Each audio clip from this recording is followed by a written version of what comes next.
How to use Cricut Design Space app. Step 1.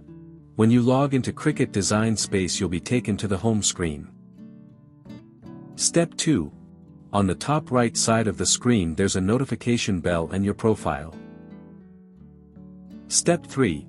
In the Canvas tab you can access templates, projects, shapes, images, text, phrases, editable images, upload, and monogram. Step 4. From templates you can choose a template to use and create the design around it. Step 5. From projects you can access several ready-to-make projects. Step 6. The Shapes menu has several shapes you can use for your project. Step 7. The Images menu gives you access to over 600,000 plus Cricut images you can use for your project. Step 8.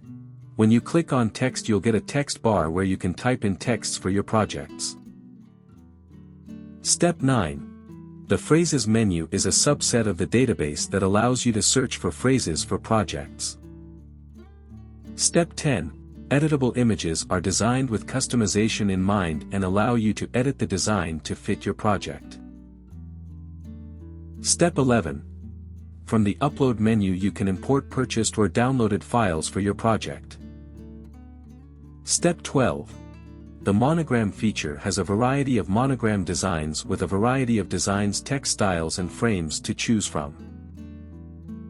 For more such help and information, visit us at www.mannymaker.com or call us at +1 786 866 5932 +44 020 3983 0480.